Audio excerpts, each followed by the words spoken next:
Hello friends, आज हम sampler soil mechanics के अंदर सैम्पलर के बारे में कुछ डिस्कशन करने जा रहे हैं। तो सैम्पलर के बारे में inside clearance, outside clearance, area ratio and recovery length, these are the topic we will study. तो सबसे पहले हम ड्रॉ करते हैं एक सैम्पलर। तो सैम्पलर ड्रॉ करते हैं दोस्तों।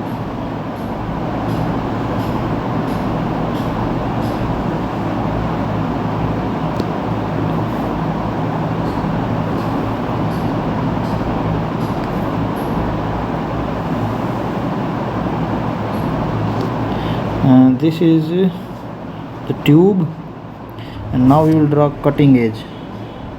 Cutting edge will be drawn like this,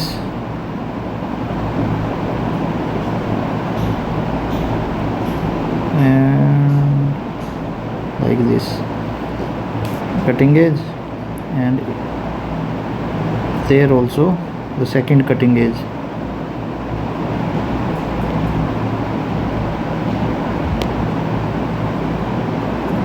Like this, these are the cutting edge. तो ये हमारा सैम्पलर तैयार हो चुका है। तो अब इसमें डिनोशन देते हैं दोस्तों डायमीटर्स के बारे में। एक तो ट्यूब का डायमीटर होगा, एक सैम्पलर का डायमीटर होगा। दोस्तों देखो, जो ट्यूब का इनसाइड डायमीटर है उसे बोलते हैं हम D3, एंड ट्यूब का आउटसाइड डायमीटर है दोस्तों उसे बोलेंगे D4। वेयर एज D1 बोलेंगे हम inside diameter of cutting as, and D2 will be the outside diameter of cutting as, like this. ये आउटसाइड डायमीटर है।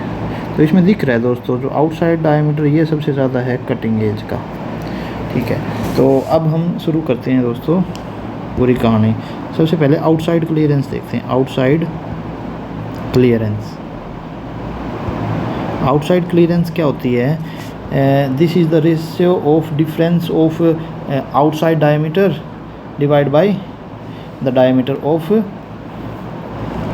Tube, outside diameter of tube, that is clearance outside will be equal to. इसमें दोस्तों दोनों outside के ही लेंगे हम। देखो D2 and minus D4 divide by D4। अगर आउटसाइड की बात हुई है तो कटिंग एज एंड ट्यूब के दोनों के आउटर डायमीटर का सब्सट्रैक्शन करके जो कम है उससे डिवाइड कर देंगे इनटू 100। तो ये है दोस्तों आपका आउटसाइड क्लियरेंस।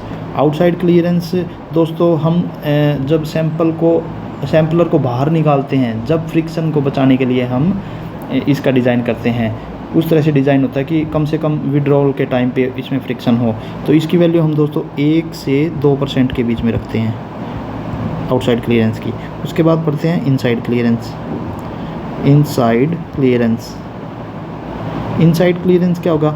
इसी तरह से this will also be the difference but of inside diameter of cutting as and tube. तो ज़्यादा कौन सा होगा? ज़्यादा दिख रहा है D1 कम है, D3 ज़्यादा है, तो D3 में से D1 घटा देंगे और डिवाइड बाई जो स्मॉलर है उससे इनटू 100। तो ये आपका इनसाइड क्लियरेंस आ जाएगा।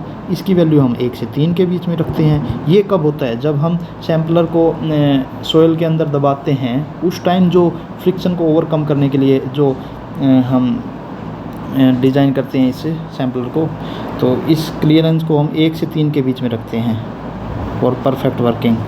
ठीक है, इसके बाद एक दोस्तों एरिया रेशियो होता है। एरिया रेशियो हम सिर्फ कटिंग एज के लिए करेंगे। This will be for cutting edge. Cutting edge के लिए means area according to this higher diameter that D2 minus area according to lesser diameter of cutting edge A1 divide by A1। अब इनका कैसे करते हैं? A2 क्या हो जाएगा? π/4 into D2 square minus π/4 into D1 square divide by π/4 into D1 square. अगर आप इसको सॉल्व करोगे दोस्तों, तो एरिया रेशियो की वैल्यू आ जाएगी आपकी D2 square minus D1 square divide by D1 square. This is the value of area ratio. उसके बाद एक रिकवरी लेंथ नाम की और चीज़ है, recovery recovery ratio, recovery ratio, recovery ratio दोस्तों, तो रिकवर्ड लेंथ नीचे आएगी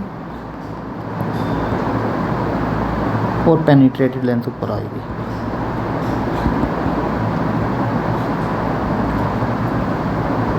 मतलब पेनिट्रेटेड लेंथ इस सैम्पलर की कितनी है और सैंपल की रिकवर्ड लेंथ कितनी है, उसका रेशियो रिकवरी रेशियो होता है। अगर रिकवरी रेशियो जो होता है आपका 0 हो तो उसे बोलते हैं दोस्तों गुड रिकवरी, सॉरी 1 हो दोस्तों। If this ratio is equal to 1 then it is called good recovery, sorry good recovery. Good recovery कब बोलेंगे, जब रेशियो 1 हो जाए, मीन्स रिकवर्ड लेंथ अगर पेनिट्रेटेड लेंथ के बराबर हो जाए तो हम उसे क्या बोलेंगे, it is a good recovery. But if it recovery ratio is less than 1 दोस्तों, it will be shrinkage of soil and greater than it is swelling of soil. So दोस्तों, this is all about sampler and this topic is very much essential for civil engineering exams and I hope this will help you in upcoming exam. Thank you.